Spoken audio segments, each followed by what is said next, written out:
So in this section, we're going to talk about carrying out an effective investigation. And we've talked, a little bit previously around how important it is to have the right people investigating, and also, the importance of collecting and documenting evidence correctly. Now, I know with all of your experience that we could talk about this topic all day, but unfortunately we don't have all day. So it would be great to just get some insights into, your views on how to make the most of an effective investigation. Tim? Well, for me, an investigation has to be proportionate. That links back to what we were talking about in an earlier session around properly and effectively triaging something at the beginning. Where is this likely to end up? Because you can spend an inordinate amount of time investigating something that may have very limited consequences at the end of that. A couple of things fall out of that. If you have a limited investigative capability within your company, then they're being denied the opportunity to perhaps look at something that would more merit a closer look. But equally, investigations that aren't proportionate can go on and on and on, and then they're very ineffective investigations. I'm sure Dennis has got some examples of how that might be. I think what happens sometimes with investigators, you might always get some form of criticism with an investigation. The person might not like the outcome, and that's part of what it is. Or the investigation might have an outcome that's terrible from a sort of a publicity point of view, from a reputational point of view. So you might be criticised that way. But in general, I think that triage bit at the beginning sets the tone for the kind of investigations you conduct. For me then is investigators start interviewing too many people.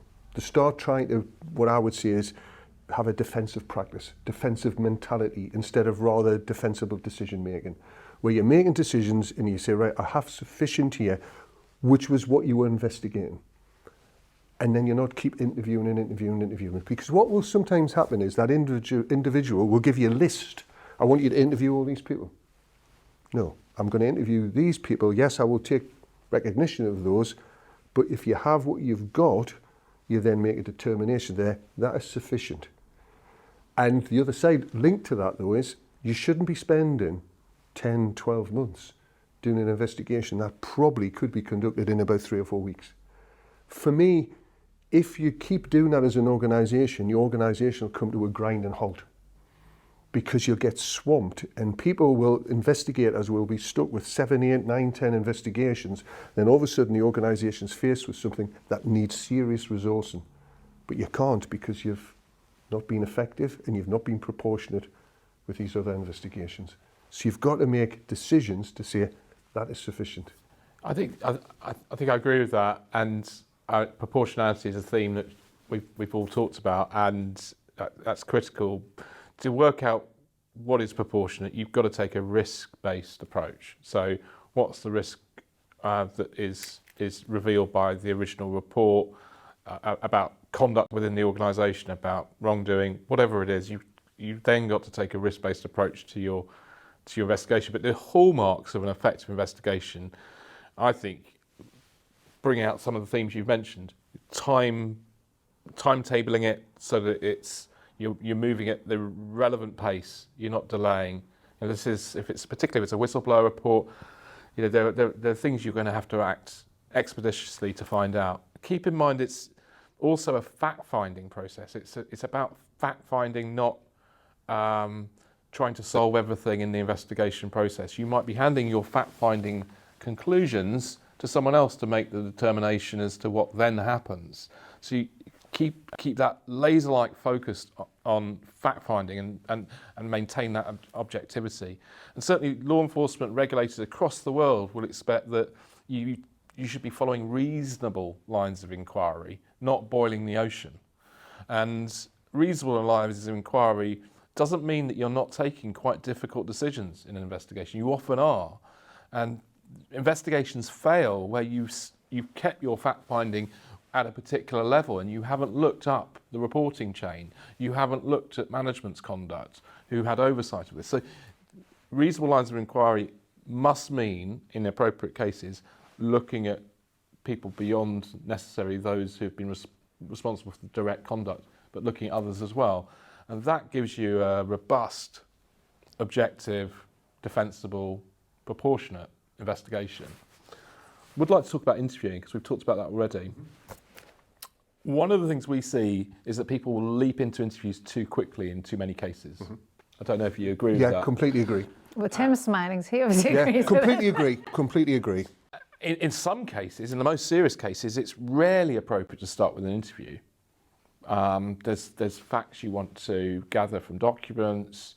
You'd wanted to make sure you preserved everything first, of course.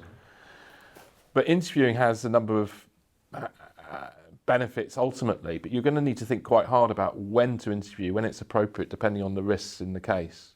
But I do think people will often think, well, let's go and get someone in straight away and see what their account is.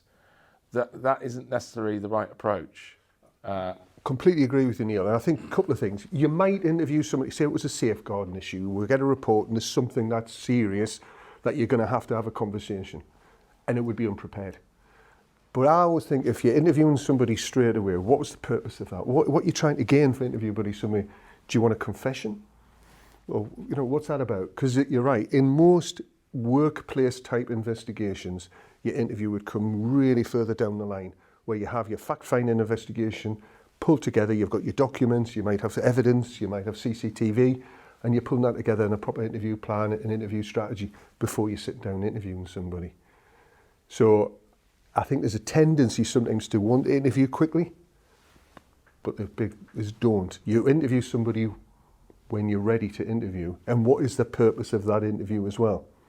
I think there's no one size fits all. Different types of case that you investigate will need different protections around the interview process, let's put it that way. So if I think there's a risk that someone's going to incriminate themselves, me as a lawyer, I would only be able to interview them if I've given them an opportunity to get independent legal advice. Okay. Otherwise, it's not a fair process, and that we want the investigation to be a fair process. There are certain formalities around making sure everyone's clear about the basis on which they're giving evidence. I'm not a police officer. I can't compel people to give me evidence, and I'm not interviewing them under caution. It's a voluntary process. Absolutely. And I'll give them certain warnings about what I might want to use their evidence for and who I might disclose it to if the company wishes to disclose it in future. But this is a voluntary process. And so you've got to be really open and transparent with who you're interviewing. There's no trickery involved, no subterfuge. If they need someone to support them, normally that's absolutely fine. If they need a lawyer to independently advise them, they should get that lawyer. And there's other sorts of tricks about making it effective as well. I've found, and there are practices that vary here, that if you're recording an interview, that can have a chilling effect on someone. Now, some people like recording it. Organisations vary, they want to record. So it's not a right or wrong, but where you're trying to build rapport, if it's a Teams interview, a virtual interview over Teams or Skype, and someone's hit the record button, you might not get... You might not get as much information. As much information. Yeah. Now, it doesn't mean to say you're not taking a very good note. I don't know how you would suggest Exactly. you do it. Completely agree with you. Completely agree. Just to add, and I know just one more bit of just what Neil was saying there was about that transparency. I will say, because understandably the interviewee will say to me, what's the purpose of this interview? Am I under investigation? Am I a witness? Where do I sit on that chain? And you have to have an answer. What is going to happen to this interview? Is this going to be used in a discipline case? Or is it just fact-finding? And I think the organisation, if I'm dealing as an external investigator, I want their policies. I want to be able to tell that person that, because the last thing I want is then I've give them a witness, and the next thing the organisation uses that as a discipline case without them knowing that's going to happen. So I think, this is a huge topic. We're not going to be able to go through everything today, but I think, we've talked about, we need to make sure that it's proportionate, well planned, I think you talked about quite a lot, and transparent so that people know exactly what to expect and what their role is within that. And where possible, in person when we're interviewing people. And we talked previously as well about the importance of documenting everything so that you can refer back to any decisions that you've made.